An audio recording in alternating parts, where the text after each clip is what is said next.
If you would like to learn web development or just brush up on your coding skills, then go check out howtocodewell.net because this has all of my coding courses and we've covered things like HTML, CSS, JavaScript, PHP, Python, Linux, Docker, and more.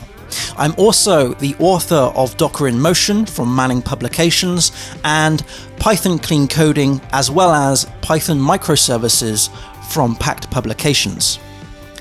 Before I do start today's show, I just want to say a massive thank you to all of the Patreon supporters who have allowed me to create this kind of content. Thank you ever so much, and if you would like to become a supporter of the channel, please go to patreon.com/howtocodewell. Your support is greatly appreciated. Hello coders and welcome to another How to Code Well podcast. Today we're going to be taking another look into Agile. We're going to go into a deeper dive. I am joined once again by a good friend of mine, Chris Ginn. Hi Chris, how's it going? Have you had a good week? Hello everyone, I've had a great week. I've been enjoying the sunshine that we've been having here in the UK. I've been making sure I've been getting myself to the gym, and I have been doing some reading into Agile myself, stuff to actually study up on. Nice.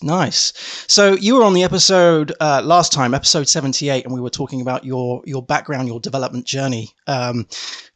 Chris, you were a senior DBA, now you're an Agile delivery lead, and we're going to be taking a look at Agile in a deeper view. So the first thing I'm going to ask is, can you talk me through a typical Agile process from start to finish? Right. So what we're sort of targeting here is a transformation of a business. So let's imagine we as developers or infrastructure type people, technical people in IT are working at a company, or self-employed or freelance, makes no difference because you still go through the same processes. So the company would decide to make a change, to go from the old-fashioned style project management where they use MS Project and the waterfall delivery to Agile style.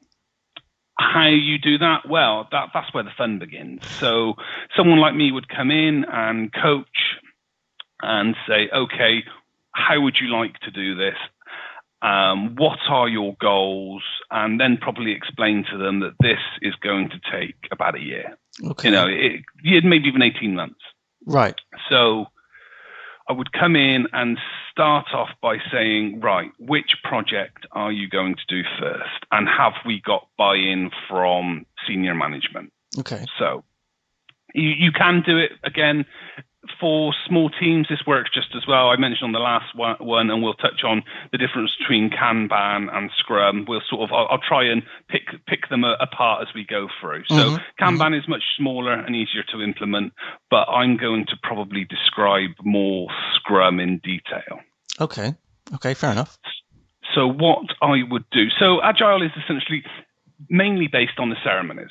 You have there's more than four, but there's four main ceremonies that developers or IT guys would be on. You would have your sprint planning, you have your daily stand-up, which is your 15-minute Scrum call. You would have a sprint review or iteration review, so how did your work go during this sprint? And then you'd have your retrospective.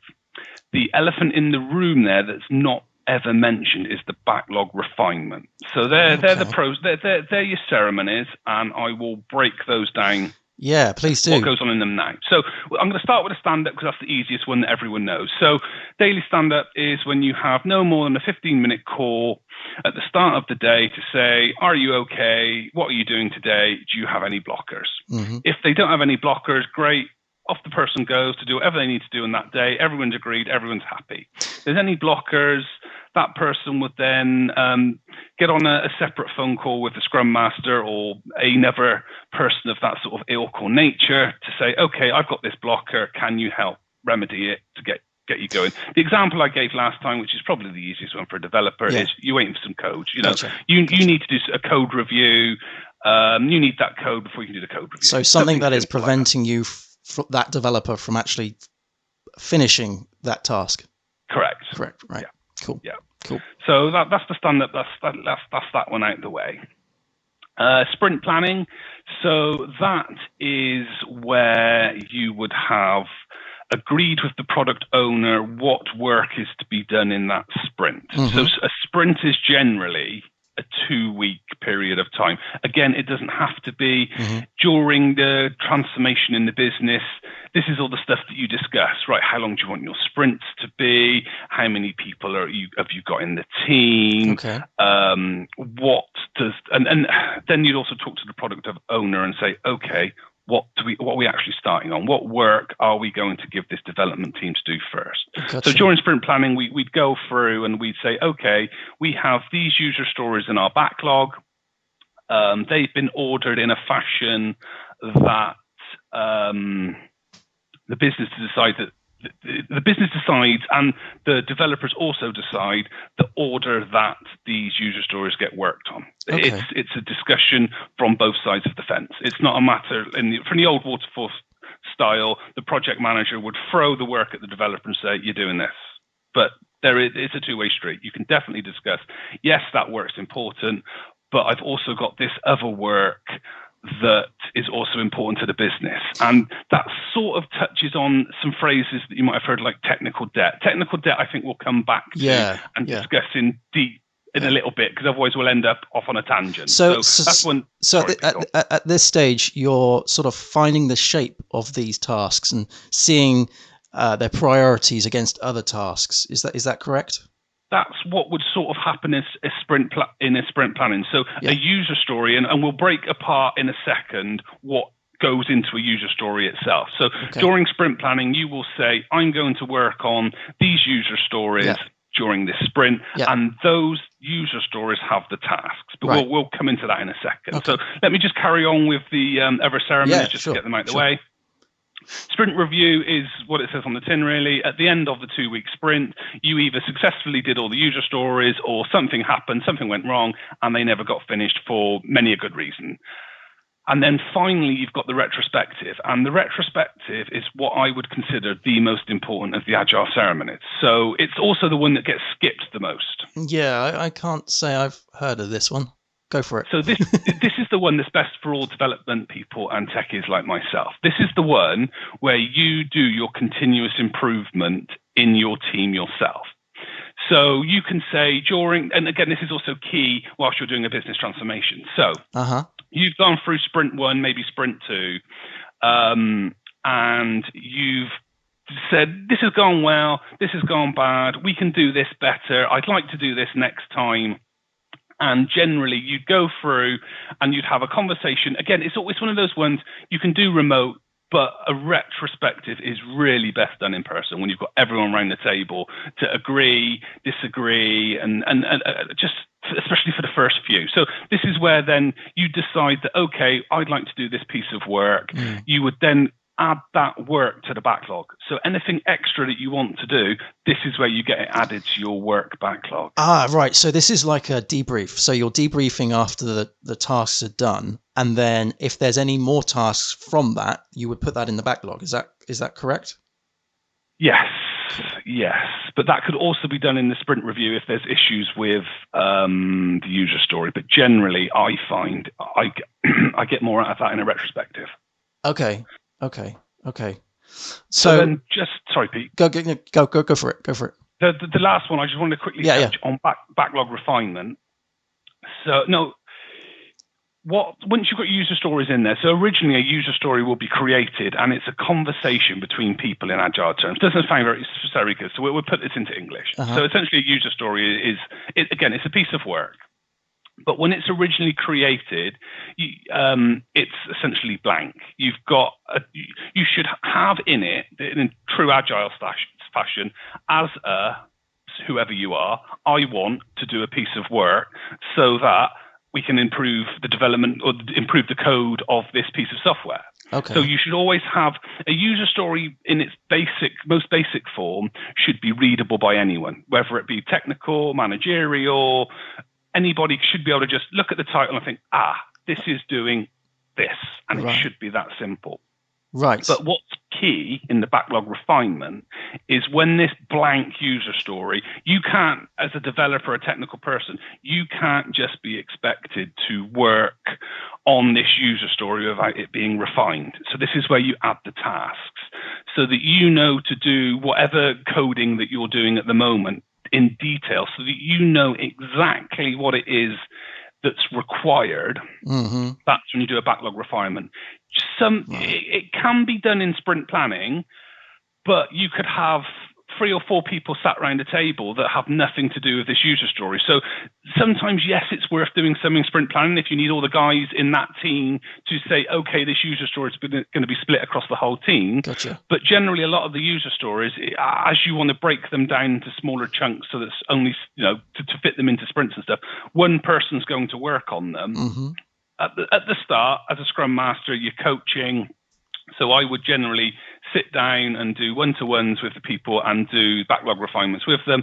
After a while, most people can just yeah, okay, I know what I'm doing with this user story, and refine it out and add the tasks themselves.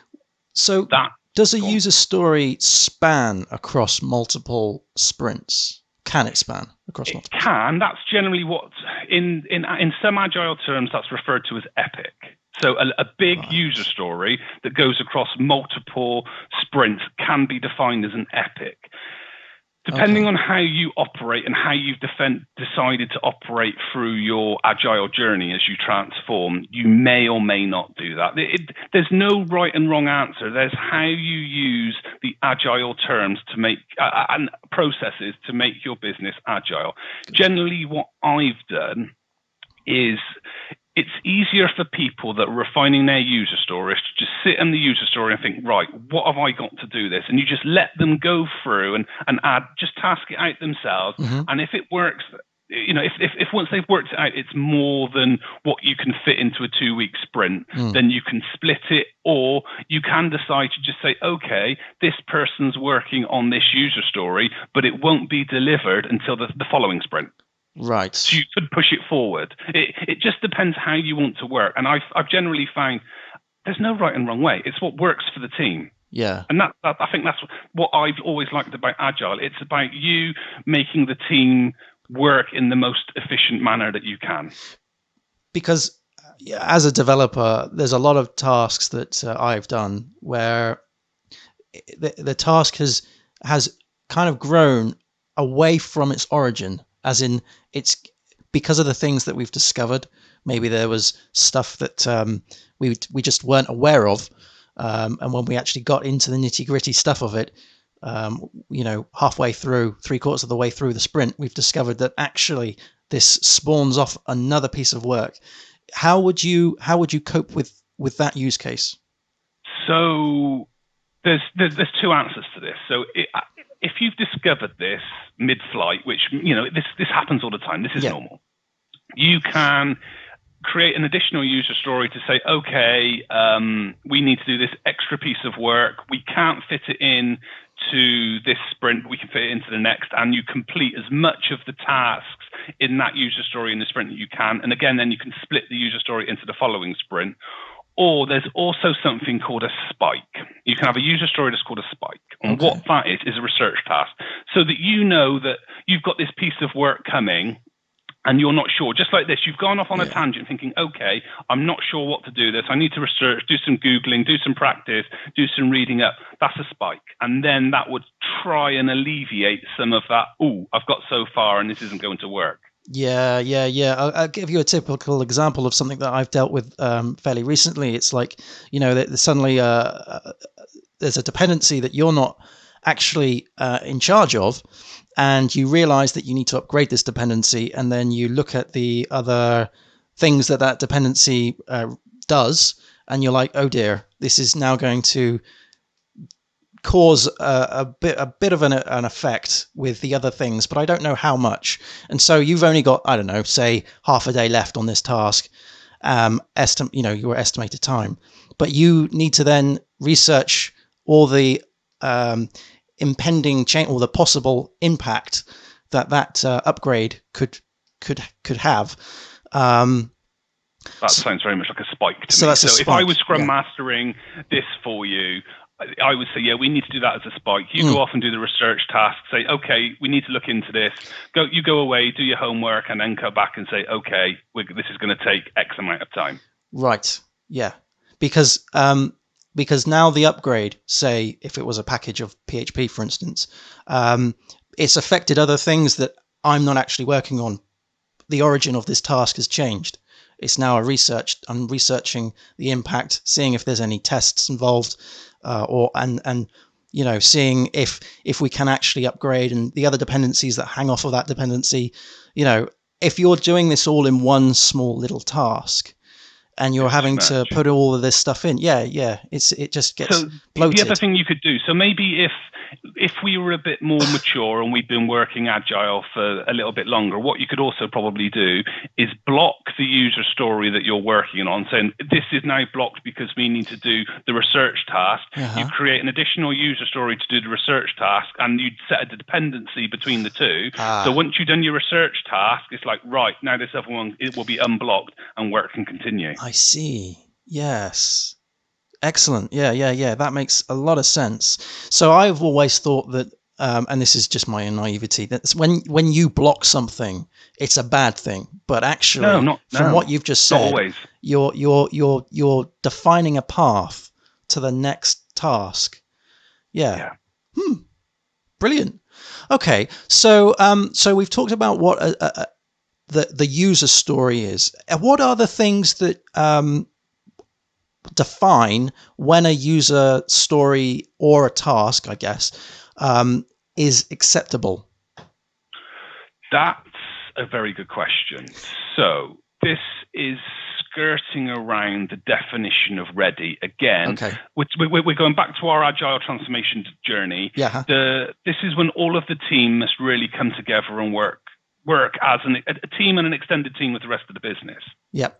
So there are certain bits in all of the packages, and again, you don't need to use a package, whether it's Jira, Rally, it makes no difference. You can do a Kanban board with post-it notes. How you do this doesn't always matter, but I'm going to do it how I would do it. So a user story would have acceptance criteria generally, and what they generally are is your technical architect or someone of that ilk has said, I need you to develop something. I need it to do these things. And once it does those things, they are my acceptance criteria. They should be understandable enough for the developer to follow it. If not, that's when the Scrum Master would organize a call between the developer in question and the architect or whoever to say, okay, we don't quite understand what you're trying to get us to do.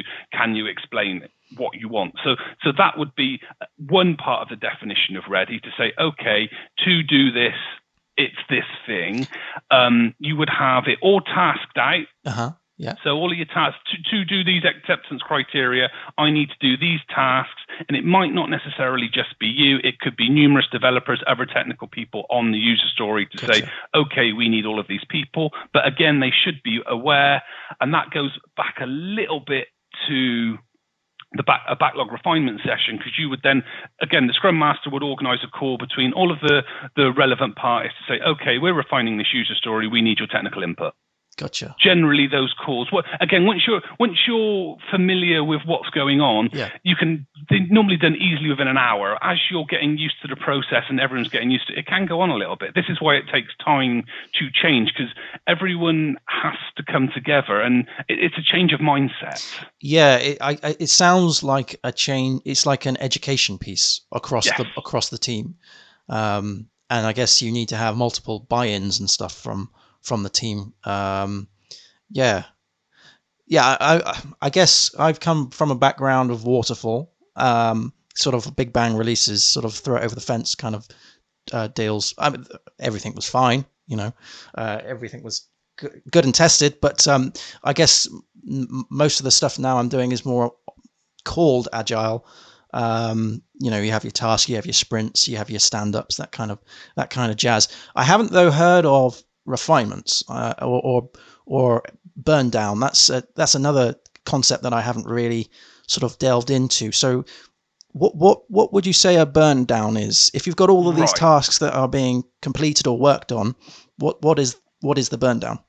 So this sort of skirts with definition of ready as well. So Okay. definition of ready. So one of the other fields that you would fill in generally in Jira, because most people use Jira, so we'll carry on. You would have your story points.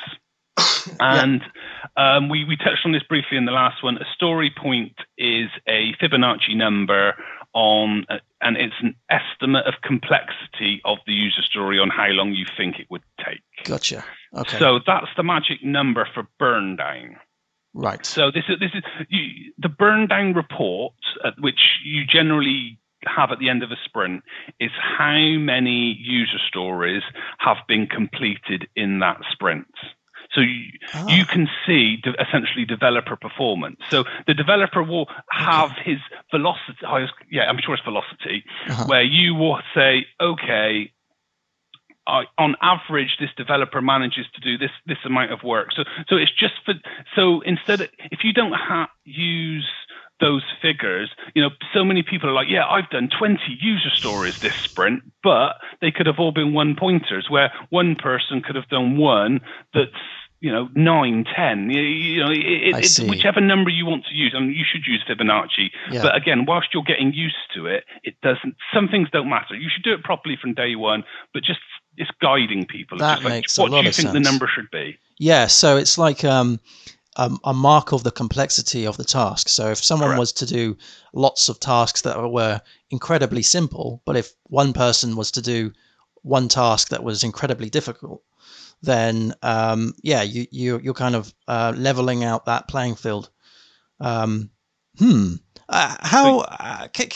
we just delve into the? I know we talked about story points before, but could we just sort of delve into it a little bit more as to how do you work out the complexity of a task? So it's not the task, it's the user story itself. Task estimation is something for the developer and the technical person to do. That's literally hours. So during, whilst you're doing your refinement, you'd say, okay, I know this task is going to take me 4 hours, this task is going to take me 8 hours.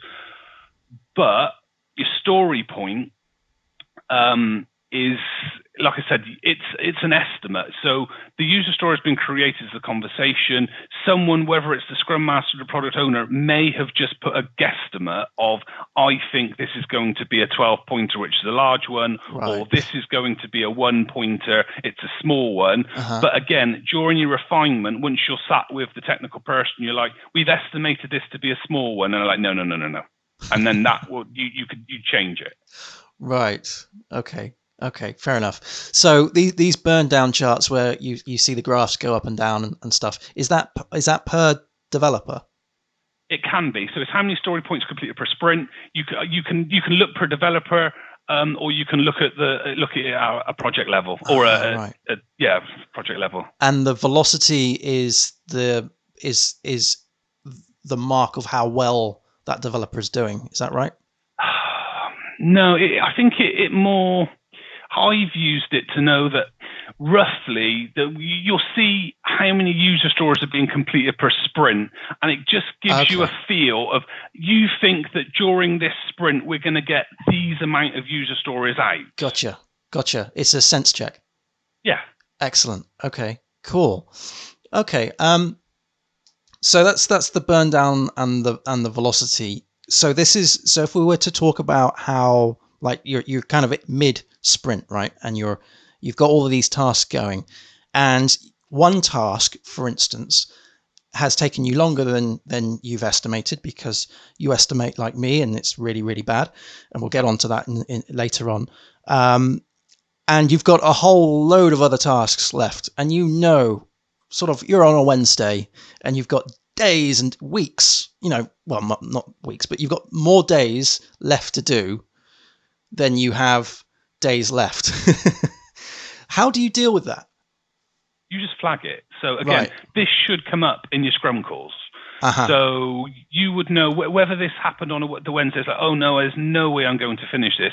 On your Thursday morning Scrum call, you should say, I've had this problem, or this has gone wrong, and it set me right back. So and then you discuss it there. Gotcha.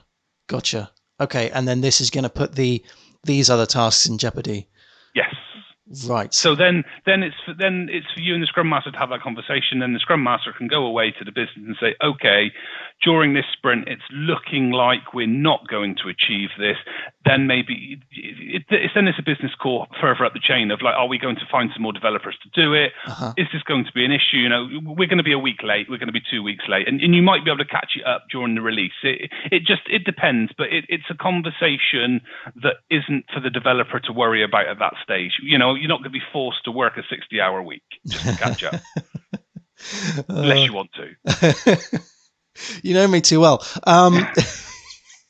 Okay. So you mentioned ready and done. Can you define those a little bit more as to what they mean? So ready, yeah. So we've skirted with ready, where essentially this is where we as the team feel confident that user story is to be worked on. And in state, so there's states of a user story. Yeah. It starts as grooming. A definition of ready is when it's moved to the defined state in the backlog. So we know that user story is ready to be worked on. That's the end of ready. Right. Done is a completely different kettle of fish. Okay, before you get on to done, you mentioned grooming. What does that mean? So of the statuses, that is the first status of a user story. Essentially, it's been created and it's ready for you to start manipulating it so that you feel confident to work on that user story. Gotcha. Okay, so let's go on to done. What does that mean? That it depends. So again, Agile journey, I would say done is it's gone through QA. Mm-hmm. Everyone's happy with it. There may be defects in production. You know, they might be worked on in another user story to come into another sprint, but it's essentially out in production and it's operational and everyone's happy with it. That's essentially done. Right. But again, you define that as you go, because you might change. You know, that other people in the business might want to influence what actually done means. So you've got two statuses for done, really. You've got completed, which is I, Mr. Developer, have done all my coding on it and I'm happy that it's completed. QA might not like that so much. Again, it depends on whether you've got QA using your system like Jira. You know, you might still have it as in progress whilst it's going through QA, depending on how you want to play it. Mm-hmm. But generally, completed means that me, Mr. Developer, I'm happy. Then it can move on to accepted, where it's out in production, it's working, there are no issues. Who accepts that? That's a good question. So generally, it should be the product owner, but it doesn't have to be. The Scrum Master can do it if you don't have a product owner and they're working in a product owner capacity. But generally, it's someone that's not the developer will move it to accepted. But again, small scale, you can. It's all about your journey through Agile and how you want to do it. Mm-hmm. Okay. Can things... just thinking back onto the old days. Can they go backwards? Oh, yes. Yeah. So you can go from completed back to grooming. Right. So if there's a massive issue, there's no reason why the developer could say, I've completed it. Yeah, but the whole premise of what this user story originally was is wrong. We might need to go back to grooming. Or you could leave the user story as completed and create a sub-user story off it and say, yeah, well, it didn't quite go to plan, and then create another one. But yeah, they can definitely go backwards. Yeah, just speaking from experience, not naming anything, but you build something, we call it code complete. It's done. Run it locally. It's all good. You push it up to staging or another server that you don't have control over, and you run it, and you break the system because you didn't realize that someone else was doing something else at the time, and now that needs to be altered and changed, and then you end up having to write a script to fix the half-baked stuff that you've just put through. So if there was a way of pedaling back and just going, I've just blown the system up, I need to actually deal with that before I then can run the script again or something. It might not be a script. again, it goes back to it all depends on how we operate or you operate in the team. So if you're pushing to staging, I would still say that the user story is in progress and you're doing your QA and unit testing. Personally. Right. Okay. Just because it's code complete, I you would have one of your tasks in your user story would be code XYZ, then that task would be complete. Then your next task would be pushed to staging and test. Right. So then that task, so the user story would still be in progress. Your testing task would be in progress. And that's when you'd know that you've blown staging up. That's a really good idea. You basically add another step. Yes, correct. But again, this is where this is all about the Agile journey and your Agile coach saying, okay, I've been through this process so many times that it's like, right, I think this works best. The developers say, yeah, but this usually works best for us. So you have a go. And that's the whole continuous improvement and the joys of the retrospective to say, okay, during this, this sprint, we're going to operate in this fashion.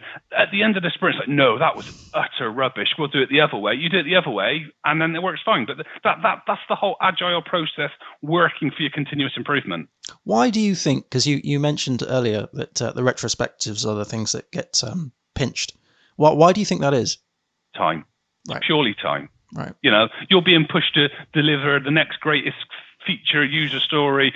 They want this piece of code as soon as possible. So it's just like QA always gets squeezed. In Agile, retrospectives generally get squeezed. Same reasoning. Gotcha. Yeah. I guess it's the things at the end that get squished, and people want to move straight onto the next sprint, right? Yep. Yeah. And that's for us all to then push back. It's for everyone in the team, not just a Scrum Master, to say, look, we've not had a retrospective in a while. We think it's important, and then it's also why it's important to have buy-in from managerial people outside of your area to say, look, you're pushing us to do this, but this Agile journey isn't just for your development or IT team; it's for the whole business to get on board with, and that's why it's key. Do you think it's for the developers as well to ensure that's been done? Yes, that's what helped. That's what helps the Scrum Master.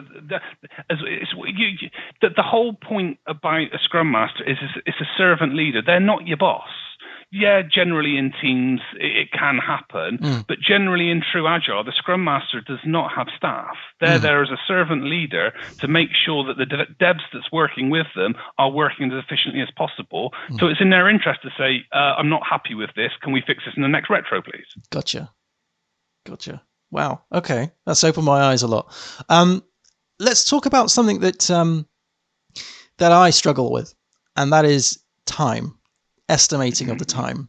How do I do it? It's hard. No, estimation is one of those things. So every IT person on this planet that I've ever met underestimates their time. I've not met one yet that's any good. So some people like to pull the wool over people's eyes, but generally every honest person's like, right, this piece of coding is going to take me a day. We all know that is literally a day of them sat in front of the keyboard bashing away.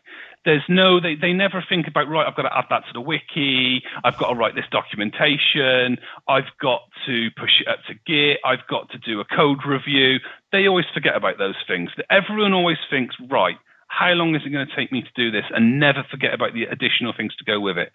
It's all part of the Agile journey. So I've done this with loads of technical people. I'll say to them, right, how long do you think it is? 4 hours. Put 2 on. Just have you thought about the wiki? Have you thought about? No, I haven't. Add an extra 2. Oh, thanks. It's where the Scrum Master's there to help the developer or the technical person. So I mean, I've heard stories of people of the not necessarily the Scrum Master or the project owner or whoever, but someone who has control over the estimates. I've heard of stories where the person in charge times that or multiplies that by an arbitrary number, I wouldn't like this. So there's a great learning process here where that would really fall foul. Right.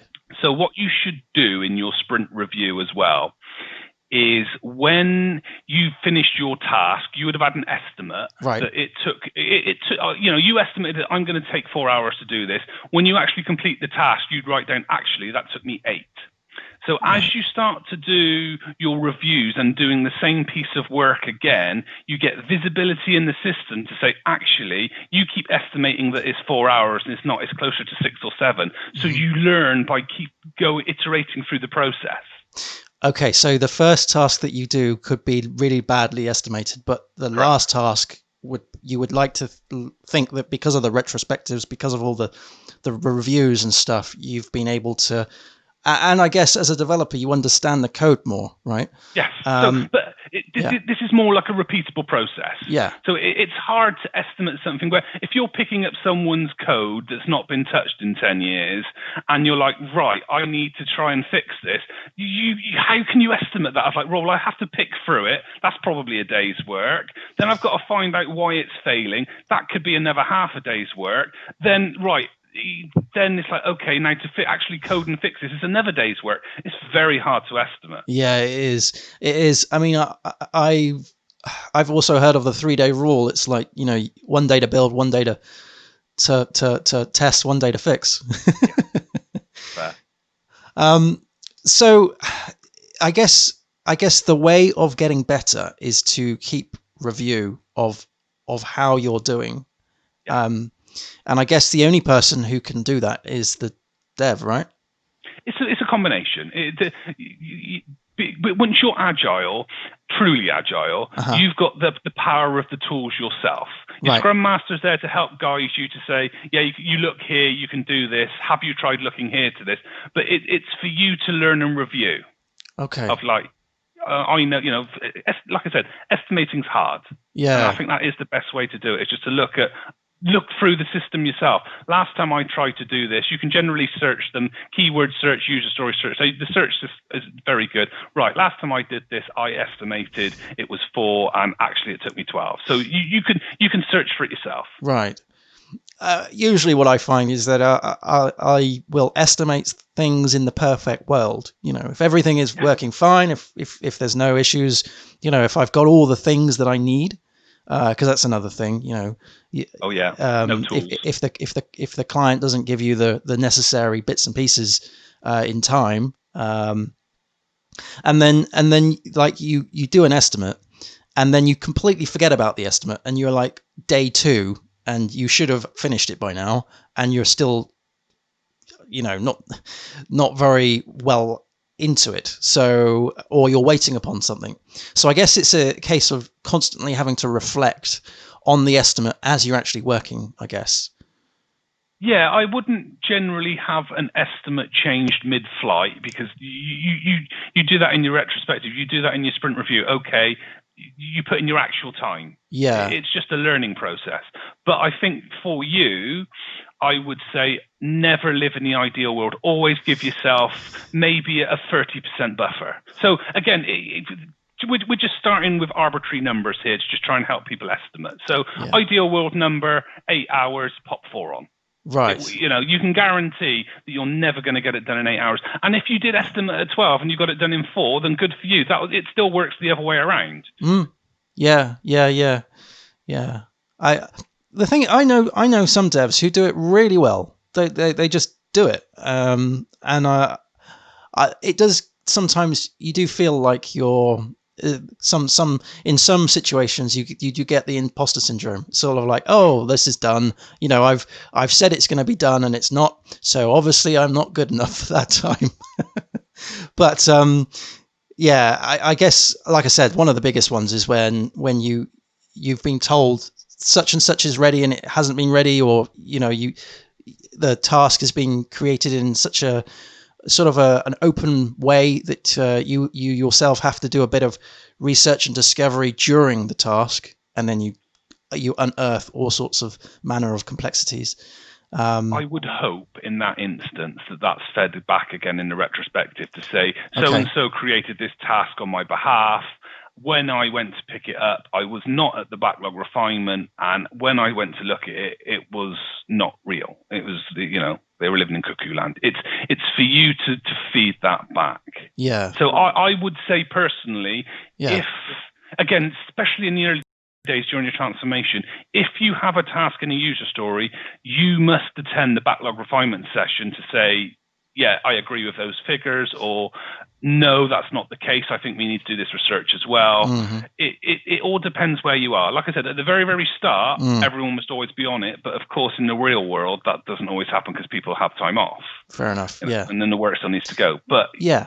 It shouldn't happen as you start to mature in your agile process. I would be surprised if that came up. Well, that's a legitimate thing, isn't it? If someone not on your team, but someone who's sending you bits and pieces goes on holiday and you're not aware of that for some reason, then sickness happens. Yeah, or sickness. Yeah, exactly. Sickness happens. Yeah, you can't predict that. But I guess you obviously have to plan for it. Okay, so you mentioned about the transformation. I just want to pick that up a bit because I was just thinking, if someone's doing the old waterfall stuff and you've gone in to do the transformation, does this mean that some of their projects are going to be waterfall and some of their projects are going to be agile for a period of time? Is that right? Correct. Yeah. So generally, the old school project manager, their plans in project go away as those different projects either complete in the waterfall fashion and new projects come through agile fashion. Right. So there is definitely a case. So during the transformation, there is a good possibility that within the business, some will be going through waterfall and some will be going agile. Okay. And how do you deal with that? I mean, what do you look at all of their projects and go, you should be doing this one first, or are you led by them based on perhaps their priorities and how critical things are? You'd be led by the business. Right. It's a business call with the product owner and SLT and whoever else in the business, and also sometimes customers. We want this project tomorrow. Okay, that's probably not the best one to do as your first project in Agile because you've already got your project managers operating within the business and know the ins and outs of the business. Your first Agile project should be something fairly easy. No, it doesn't have to be, but just because this is a learning process, right? Yeah. It's not just delivering the code; it's the guys on the team getting used to operating in that fashion. I see. Okay. So this brings me nicely onto the challenges that you face as an agile delivery lead. What would they be? It's generally most people I found when we've gone through the transformation, they've been brilliant. They're like, why are we doing this? You sing its praise and say, all I want to do is make the work that you do more visible to the business. Because again, a lot of the time, a lot of guys, it's this crazy ad hoc nuts world that most IT people live in, where they get emailed work, they get people come up to their desk and say, can you do this for me? And you get your project manager saying, I wanted you to do this. Why haven't you done this? And it's like, well, I've already been pulled left, right, and center. But the good thing is, if all of that work is recorded as a user story or tasked out, or it doesn't matter, how granular do you want to take it? Because some stuff's small and be a task, some stuff bigger be a user story. That person's work is visible to the business. And that's how I've always sold it. Right. Say, look, a lot of this, can you do this work for me tomorrow? I was like, well, no, I'm already involved in this work and you can't have it. So it stops that. These secret squirrel side missions that you put me on. Oh, good. You could tell I'm a code monkey, can't you? The most difficult challenge is some people don't like change. The vast majority of people relish this. They see the benefits quickly. But there are still some old sticklers that have worked in this fashion forever. Right. They don't like change. There are a few. Right. Yeah. I guess because they've already seen something that kind of works, as in they're used to it. That's what they're comfortable with. They know the workarounds around it. They know when you can probably sort of do less work, do more work, when crunch time is, when crunch time isn't, that kind of stuff. And this kind of shakes that tree and changes it all into these, boiled down specific user stories. I guess there would be an element of apprehension amongst some people. So how can the team better support you as a agile delivery lead? Be open and honest. when things go well, say these things went well. Mm-hmm. When these things went bad, these things went bad. And you fix the things that go bad. Things go great, excellent. You always report back, these things are working great. These things aren't going so well. So we'll focus on those. Let's improve them. Let's speed them up. What can we do to fix that? Who do I need to speak to? There's always a bit of guidance. So generally, a lot of the time, a developer will know, this has gone wrong. I need to speak to that person. So the Scrum Master's there to say, okay, you need that person's time. Let me try and make that happen for you. Obviously, it's not always possible, right? But you try and make things happen. It's just about it's about communicating in your morning Scrum call. I think it's the best thing. Gotcha. So don't stand in silence. Never be silent. And skirt if things over are going great, always say things are great. But if there's any niggles, always say. It sounds like it's quite it's a human thing, isn't it? It's quite you're reading people, you're understanding.